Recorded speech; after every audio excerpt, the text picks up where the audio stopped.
15 तारीख को border cross किया था। इनकी 45 दिन की वीज़ा थी, वो कुछ हलचल ऐसी हो गई तो इनको मजबूरन वापस जाना पड़ा। हम आए थे आज 4 को आए थे, अब 4 अप्रैल को आए थे। 1.5 महीने का वीज़ा था, अब हालात ऐसे हो गए तो मजबूरन जाना पड़ता है। यहाँ हमें 2 महीने हुए हैं। अच्छा, तो क्यों वापस जा रहे हो? वापस भेज रहे हैं, ये क्यों? कह रहे हैं चले जाओ, अब हमारे पास नहीं है रहने का। 28 अप्रैल की सुबह अटारी वाघा बॉर्डर पर हलचल कुछ अलग थी। सामान से भरे सूटकेस, हाथ में दस्तावेज और आंखों में सवार लिए लोग अपने देश लौट रहे थे। कुछ पाकिस्तान से भारत और कुछ भारत से पाकिस्तान। ये सब अचानक नहीं हुआ। पहलगाम आतंकी हमले के बाद भारत सरकार ने बड़ा फैसला लिया। भारत में रह रहे पाकिस्तानी नागरिकों को 28 अप्रैल तक देश छोड़ने का आदेश दिया गया। इसके बाद शुरू हुआ घर वापसी का सिलसिला। हालांकि आदेश के मुताबिक पाकिस्तानी नागरिकों के भारत छोड़ने की डेडलाइन 28 अप्रैल को समाप्त हो गई, लेकिन इसके बाद भी कई पाकिस्तानी नागरिक अब भी भारत में रह गए हैं। ऐसे में सवाल ये कि इनकी वापसी पर अब आगे क्या कुछ होगा। अमृतसर के अटारी बॉर्डर पर तैनात प्रोटोकॉल ऑफिसर अरुण माहल ने बताया कि 29 अप्रैल तक अब सभी वीजा वाले पाकिस्तानी वापस पाकिस्तान जा सकते हैं।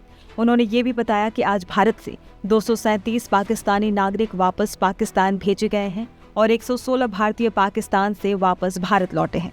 जानकारी के अनुसार अमृतसर के अटारी बॉर्डर से अब तक कुल 537 पाकिस्तानी अपने वतन पाकिस्तान वापस जा चुके हैं। वहीं 1387 भारतीय अब तक पाकिस्तान से भारत वापस लौटे हैं।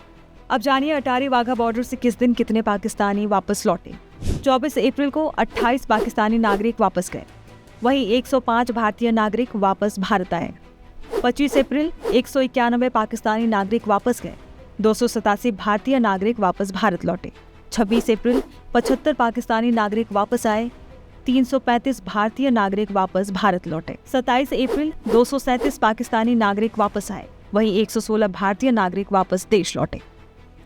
ये डेटा भारत सरकार के द्वारा पाकिस्तान नागरिकों और पाकिस्तान सरकार के द्वारा भारतीय नागरिकों को अपने देश वापस जाने के लिए दिए गए अल्टीमेटम के बाद यानी 24 अप्रैल से है। बता दें, पहलगाम में 22 अप्रैल को पर्यटकों पर हुए आतंकी हमले में 26 लोगों की मौत हो गई, जबकि 13 लोग घायल हो गए।